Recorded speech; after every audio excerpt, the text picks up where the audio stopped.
Hola, mi nombre es Guadalupe Montoya Pérez. Soy alumna del séptimo grado Grupo A de la licenciatura en Lenguas con enfoque turístico y voy a hablar acerca de Quetzalcóatl, basándome en la lectura Historia del sabio señor Quetzalcóatl y El retorno de Quetzalcóatl. Ambas lecturas son muy interesantes. En primer lugar, debemos entender que desde la cosmovisión prehispánica se crean muchísimos dioses, como el dios del sol, el dios del inframundo, de la sexualidad, etc. Y uno de estos se encuentra a Quetzalcóatl. Quetzalcóatl nació en la ciudad de Teotihuacán, como muchos otros dioses. Es el patrón del viento y del día, y también está asociado al otoño. Es decir, cuando estamos en el otoño, desde la cosmovisión prehispánica, se cree que estamos en el tiempo de Quetzalcóatl.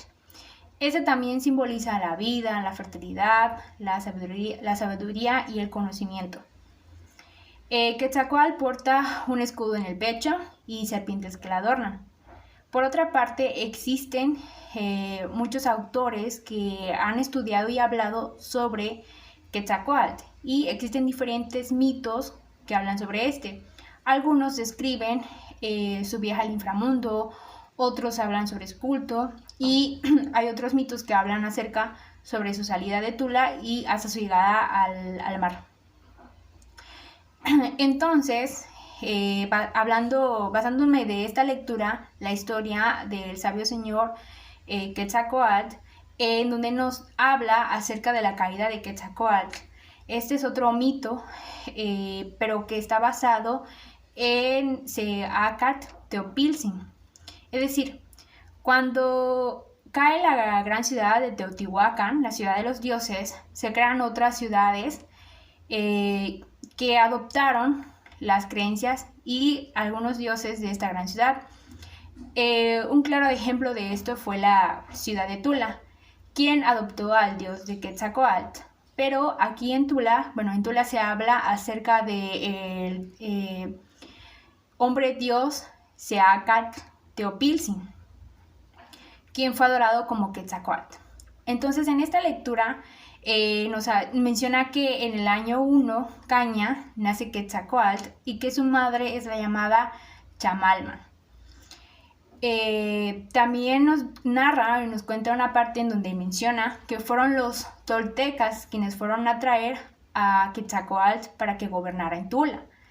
Y en ese tiempo de Quetzalcóatl, él encuentra grandes riquezas como lo es el jade, metales preciosos, turquesas, también encuentra caracoles y también encuentra las plumas de Quetzal. De igual forma, invocaba al dios que se encuentra en el interior del cielo. Y estando en Tula, hizo sus casas de penitencia, de ayunos, y edificó sus 4 palacios. Algo muy importante que se menciona en la lectura es que Quetzalcóatl no mostraba su rostro al pueblo, e incluso las personas que le servían ayudaban a ocultarlo. Por otra parte, analizo que una de las razones de la caída de Quetzalcóatl fue el buen comportamiento que tenía hacia su pueblo. Es decir, no realizaba sacrificios humanos. Sus ofrendas eran siempre serpientes, mariposas o aves. Y esto era algo que le molestaba a los hechiceros, porque ellos sí querían hacer sacrificios humanos. Estos hechiceros eran Tezcatlipoca, Imecatl y Dortecatl. Entonces estos se reunieron para idear un plan y sacar a Quetzalcóatl de la ciudad de Tula. El plan de fue mostrar que Tezcatlipoca le mostrara su apariencia a Quetzalcóatl.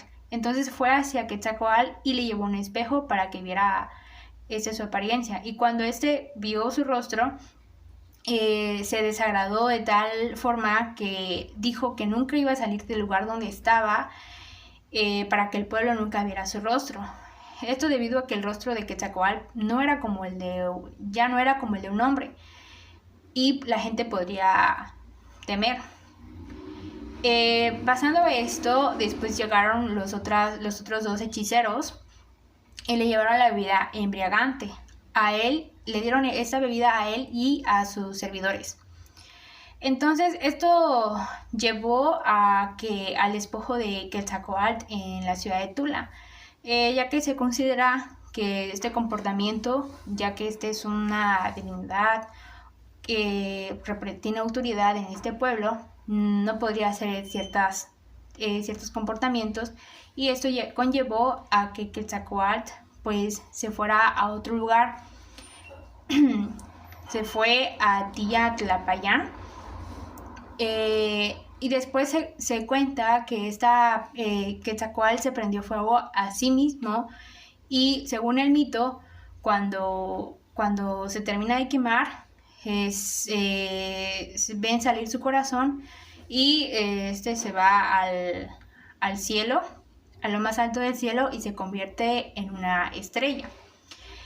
Algo muy importante que se debe analizar de este mito es que, tras la conquista, puede analizarse que Quetzalcóatl ha tomado otros diferentes nombres, o de igual forma diferentes formas, porque desde la creencia de la religión católica podríamos adoptar esta historia como la crucifixión de Jesucristo, y también en su resurrección, en el cual él resucita al tercer día, porque de igual forma se creía que Quetzalcóatl iba a regresar. Entonces esto nos lleva a la siguiente lectura, que se llama El retorno de Quetzalcóatl, en el que se cree que es Quetzalcóatl quien está regresando, pero es una confusión, porque quien había llegado era Hernán Cortés, y no era Quetzalcóatl como se había supuesto. Entonces, en esta lectura nos narra que cuando Moctezuma vio llegar a los hombres blancos y bárbaros, pensó que Hernán Cortés era Quetzalcóatl, y entonces se le fue recibido de una buena forma. Se les otorgó tesoros que estaban relacionados a Quetzalcóatl, pero cuando estos se dieron cuenta de la confusión, y entonces Hernán Cortés pretendió derrocar los dioses del Templo Mayor, y se apoderó de los tesoros y encadenó a Moctezuma.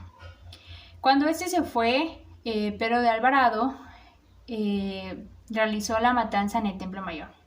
Entonces esta confusión llevó a una gran desgracia. Entonces esta lectura es otro mito más que narra por una parte el supuesto regreso de Quetzalcóatl, y por otra parte el comienzo de la conquista de México.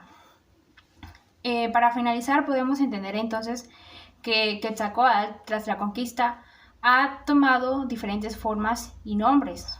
Desde la creencia de la religión católica podemos mencionar que este podría también ser Jesucristo, o de igual forma San Juan Bautista.